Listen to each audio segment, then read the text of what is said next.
지구온난화는 현재 우리 인류가 마주한 가장 크고도 가장 불확실한 환경 문제입니다. 그리고 때로는 이런 복잡한 문제는 과거로부터 단서를 얻어 실마리를 풀어나가기도 하죠. 산업혁명 이후 약 200년이란 짧은 시간 동안 지구의 평균 기온은 무려 1도씨나 올랐고, 기후변화 관련 국제기구인 IPCC에서는 2300년에는 지구 온도가 지금보다 약 5에서 6도씨나 더 오를 것이라고 경고한 바 있습니다. 그렇다면 먼 옛날에도 이런 급작스런 온난화 시기가 있었을까요? 이건 신생대 지구의 온도 변화를 보여주는 그래프인데요. 혹시 특이한 부분 발견하셨나요? 그렇습니다. 바로 여기 스파이크처럼 뾰족하게 온도가 치솟은 지점. 약 5600만 년 전인 팔레오세 말부터 에오세 초까지 20만 년이란 짧은 시간 동안 지구의 평균 기온이 5에서 8도씨나 오르는 역사상 가장 짧으면서도 강력했던 온난화 시기가 있었죠. 이른바 팔레오세 에오세 최대 온난기, 영어로는 이걸 줄여서 PETM이라 불리는 이 시기는 현재 지구 온난화와 비슷한 양상을 띠고 있어 기후 변화를 연구하는 많은 과학자들의 주목을 받고 있죠. 도대체 먼 옛날 이토록 급작스러운 온난화는 왜 일어났던 걸까요? 그리고 당시 생태계엔 어떤 변화가 있었을까요? 또 기온은 어떻게 다시 낮아지게 된 걸까요? 오늘은 수천만 년 전에 있었던 지구 온난화에 대한 이야기입니다. 때는 1991년, 지구과학자였던 제임스 캐럿과 로엘 스콧은 남극 대륙 근처에서 추출한 해적 퇴적층 코어에서 특이한 점을 발견합니다. 팔레오세와 에오세 경계 지층에서 엄청난 양의 탄소가 바다로 녹아든 흔적이었죠. 이후 전세계 지층에서 팔레오세 말에 대량의 탄소가 대기 중으로 쏟아져 나온 증거들이 발견되면서 약 5만 년이란 짧은 시간 동안 무려 4만 4천 기가톤의 탄소가 쏟아져 나와 급격한 지구 온난화를 불러왔다는 사실이 밝혀집니다. 그 결과 당시 지구의 평균 온도는 최대 8도씨나 높아졌으며 극지방의 해수 온도는 최대 20도까지 올랐죠. 현재 남극해의 최대 온도가 10도씨라는 사실을 떠올리면 당시 지구가 얼마나 온화해졌는지 짐작이 될 겁니다. 그렇다면 무엇이 탄소를 대기 중으로 방출시킨 걸까요? 과학계에서는 여러 가설들이 제시됐는데요. 대규모의 산불이 석탄이 저장된 층을 태워버리면서 대량의 탄소가 방출됐다는 썰, 또 거대한 화산 폭발로 인해 탄소가 방출됐다는 썰 등이 나왔지만 이 정도로는 팔레오세의 급격한 온실 효과를 설명하기엔 무리가 있었죠. 그래서 등장한 게 바로 메테인 하이드레이트 가설입니다.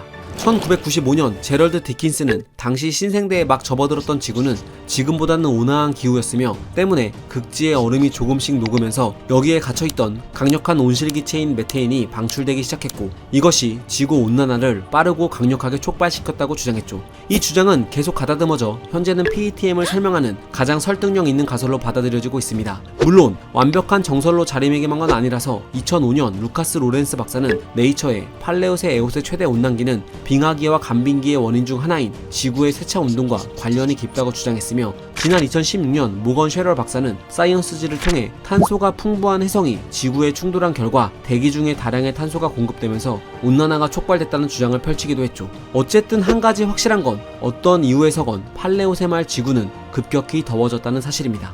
그렇다면 이렇게 급격한 온난화는 지구의 생태계를 어떻게 바꿔놨을까요? 우선 지금과 가장 대조적인 지역부터 볼까요? 지금 보시는 이곳은 바로 5600만 년 전의 남극입니다. 당시 남극 대륙의 연평균 기온은 16도씨, 겨울철 평균 기온은 11도씨에 달했는데요. 우리나라의 겨울철보다 훨씬 따뜻했죠. 당시 남극 대륙엔 야자수와 속시식물이 자랐으며 여러 곤충들과 포유류들이 뛰노는 그야말로 푸른 낙원이었습니다. 실제로 남극 동부에서는 고대 야자수와 양치식물의 포자들, 또 열대 작물의 꽃가루 화석이 발견되곤 합니다. 그리고 남극 서쪽에서 발견되는 화석들을 보면 PETM 시기 남극엔 고대 유대류인 우드브루노돈 카세이, 안타르크토도롭스 같은 주머니쥐를 비롯해 큰 포유류인 안타르크토돈 등이 살았죠. 이처럼 지금과 사뭇 다른 생태계는 비단 남극만 그런 건 아니었습니다. 캐나다와 그린란드 지역에서는 악어나 거북 등의 파충류가 살았고, 현재는 이쯤 되는 야자수의 분포 지역이 당시에는 이 부근까지 확장될 정도로 전 세계가 온화했죠. 뿐만 아니라 PETM 시기에 발견된 식물이 화석 10개 중 6개에서는 이렇게 곤충에게 파먹힌 흔적들이 발견되는데, 고 식물학자인 스코딩 박사는 이는 당시 더워진 기후로 곤충이 번성하는 바람에 식물이 곤충들에게 시달린 흔적이라고 말합니다. 또 식물 잎의 가장자리 모양을 보면 PETM 시기 이후엔 이런 톱니 모양에서 이렇게 매끄러운 모양으로 잎이 변한 것을 알 수 있는데, 이 역시 기후가 따뜻해졌음을 뜻하죠. 실제로 잎 가장자리 모양과 기후와의 상관관계는 1915년에 밝혀져 현재도 고기유황 연구에 종종 사용되곤 합니다. 그리고 정말 재밌는 건 팔레오세 지구 온난화로 인해 열대림이 형성되자 빽빽한 나무 숲에 적응해 나무를 지구를 자유자재로 오르내리는 테일 하르디나 같은 영장류가 북미와 유럽 대륙에서 적응 방산하기 시작했다는 사실이죠. 지난 2003년 고생물학자인 깅그리치 박사는 PETM이 시작된 이후 13,000년에서 22,000년 사이에 북미와 유럽 쪽에서 초기 영장류들이 굉장히 많이 나타났다고 주장했습니다. 현재는 인류의 삶을 위협하는 지구온난화가 수천만 년 전에는 인류 기원의 단초가 됐다는 사실이 정말 아이러니하지 않나요?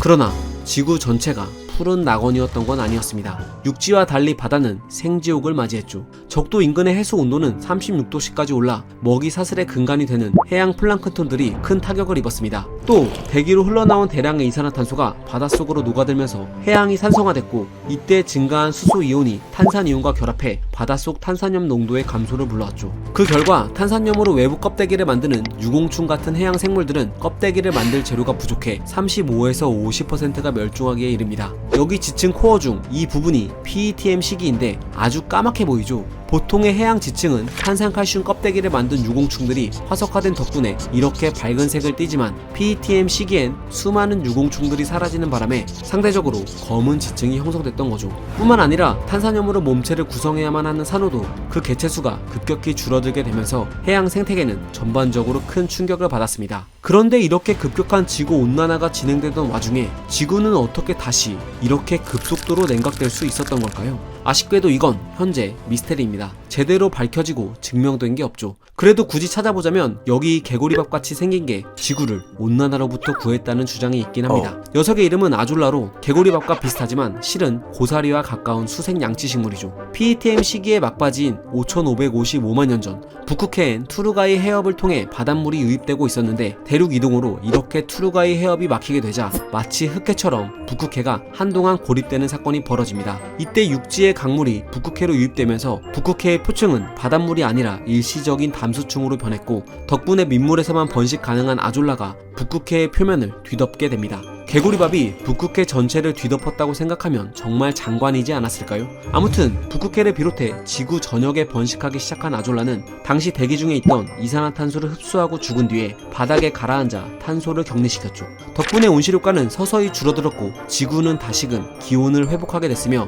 더 시간이 지나자 빙하기까지 맞이하게 됐다는 가설입니다. 2006년 네덜란드 해양 지질학자인 행크 브링크스가 이 가설을 연구해 네이처에 기고했으나 아직은 더 검토가 필요하긴 하죠. 그럼 이쯤에서 궁금한 점이 생길 겁니다. 역사상 가장 강렬했던 5600만 년 전의 지구온난화와 현재의 지구온난화를 비교하면 어떨까요? 놀랍게도 지금이 탄소 배출 속도가 더 빠릅니다. PETM 시기의 연간 탄소 배출량은 0.24기가톤인데 반해 현재 연간 탄소 배출량은 무려 10기가톤에 달하죠. 물론 PETM 시기엔 수만 년에 걸쳐 탄소가 배출됐기 때문에 총 배출량은 이때가 더 많았지만 일부 과학자들은 만약 지금 같은 속도로 탄소가 배출된다면 불과 1000년 만에 팔레오세 때와 비슷해질 거라고 말합니다. 사실 저는 개인적으로 지금의 지구온난화가 지구를 멸망으로 이끌지는 않을 거라고 생각합니다. 어쩌면 과거 팔레오세 때처럼 육상 생태계는 오히려 다채로워질 수 있죠. 물론 일부 생태계는 큰 타격을 입겠지만 이건 역시 시간이 지나면 그 환경에 적응한 새로운 종이 나타나 생태적 틈새를 채워나갈 겁니다. 다만 인간이란 종은